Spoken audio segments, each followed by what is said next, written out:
Bom dia, pessoal. Hoje, dia 23 de julho de 2024. E aqui estamos nós, vivos e firmes, para mais um dia e para mais um estudo.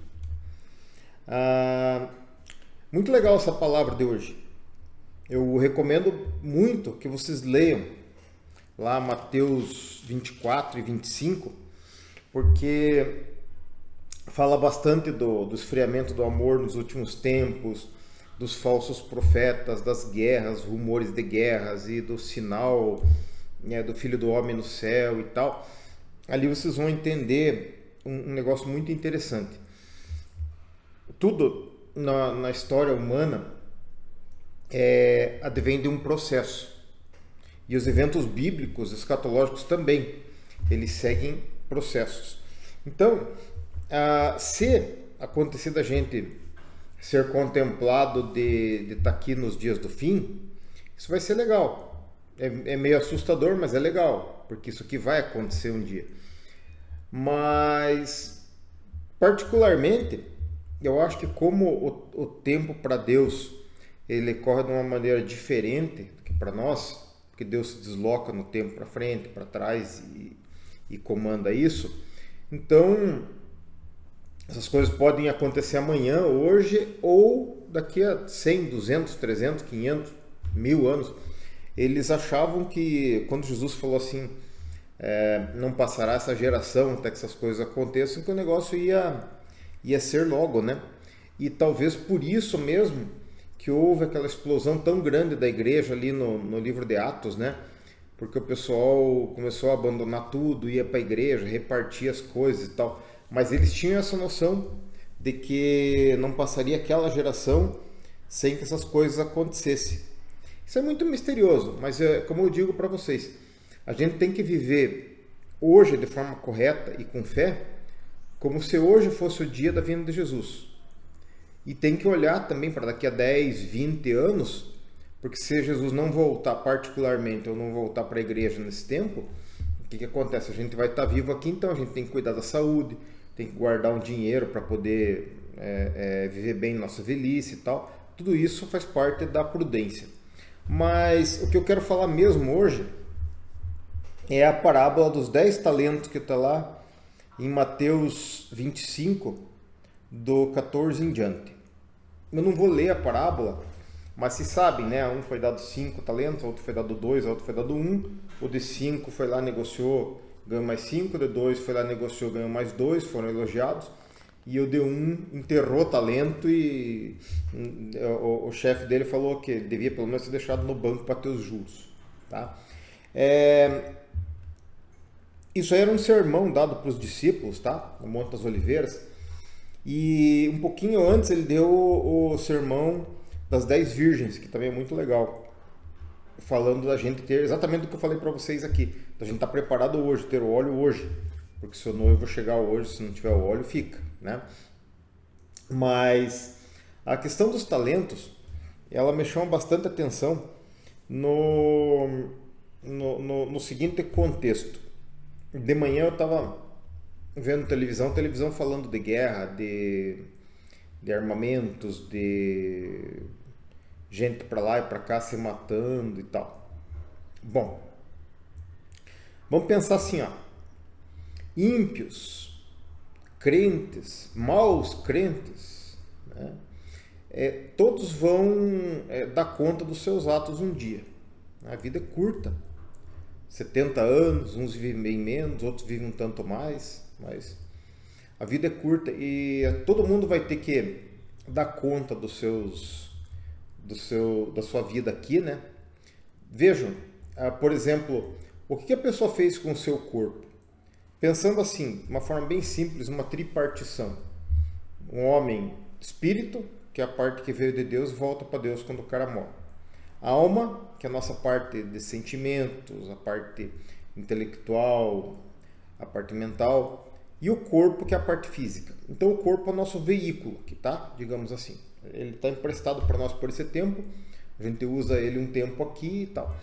E por isso que Deus fala tanto do corpo, né? Que não é para a gente usar o corpo com prostituição, por exemplo, a glutonaria. E a Bíblia ela é rica e ensinamentos a respeito de saúde. Então, cuidar do corpo. Por quê? Porque ele é emprestado para nós, né? Fica um tempo com ele e depois a gente vai devolver ele para a terra. Outra coisa, família. Né? Você ganha uma mulher ou você ganha um marido, e o que você faz com eles? Você cuida? Não cuida? Atende? Não atende? Não estou falando se a outra pessoa merece ou não, estou falando do que você vai dizer para Deus um dia. Aí você ganhou filhos, né? Vejam, tem gente que se mata, gasta dinheiro com inseminação, com isso, aquilo, no desespero de ter um filho para amar e para cuidar. E tem gente que tem filho e simplesmente solta no mundo e deixa para ver o que acontece, não cuida, machuca, abusa, espanca, uma coisa terrível. Alguns nascem numa família mais abastada, tem dinheiro, tem pais que cuidam, que ensinam. Outros nascem numa família mais pobre e os pais não ensinam lufas e a pessoa tem que se bater e se virar no mundo para aprender. Então cada um de nós recebeu uma medida de talentos. E a Bíblia nos ensina que nós não somos medidos pelo tanto de coisas que a gente obtém.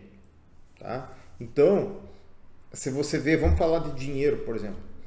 O cara é rico. O pai dele tinha 5 fazendas, quando o pai dele morreu, ele ficou com 2, ele continua rico.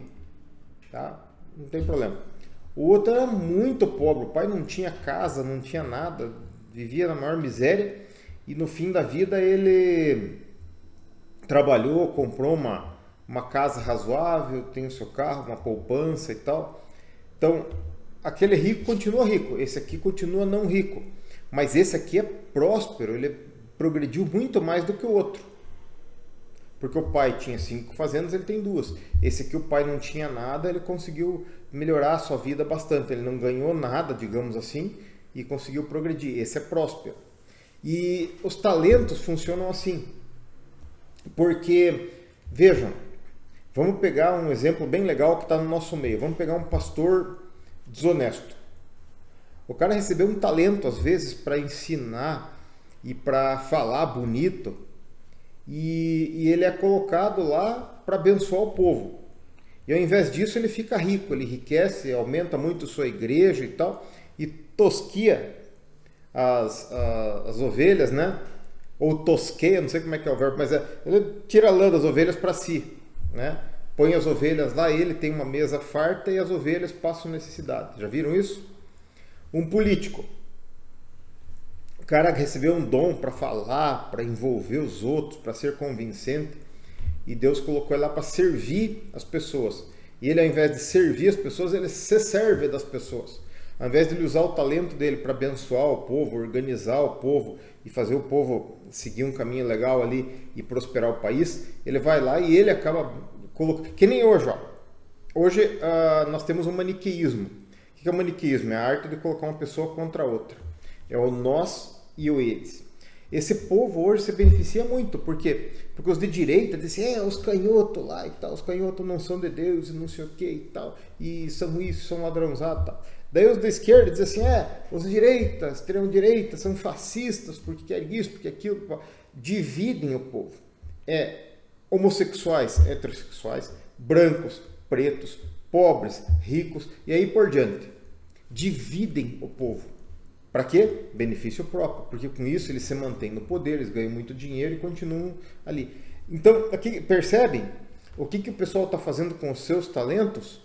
Deus deu um talento para a pessoa poderia usar aquele talento para contribuir com os outros, tá? E a pessoa está usando esses talentos para benefício próprio, para se enriquecer, para enriquecer um grupo.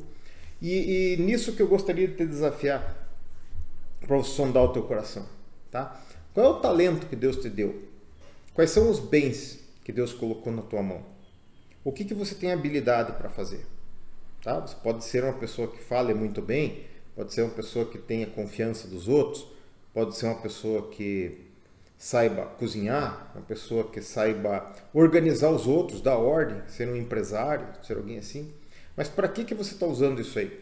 Você tem abençoado a tua família, os teus de casa, os amigos, as pessoas que estão perto, os órfãos e as viúvas, ou você tem usado isso aí para ter o proveito próprio, para ficar rico? Ou você tem enterrado isso aí e deixado lá quieto num canto e não tem usado.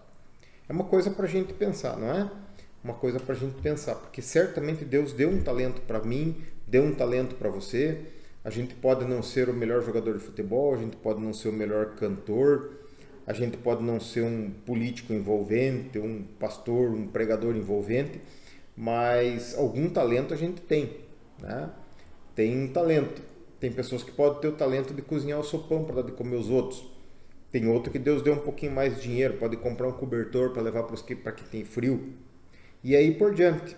Então todos nós temos alguma ferramenta pela qual nós podemos glorificar Deus, podemos ajudar o próximo, podemos amar o próximo. E a grande sacada disso aí é assim, o que nós estamos fazendo com os nossos talentos? Nós estamos usando eles para acumular riquezas no céu, abençoar os outros e agradar a Deus? Estamos usando para o nosso próprio benefício ou estamos enterrando eles? Tá? É por aí. Deus te abençoe. Tenha um bom dia.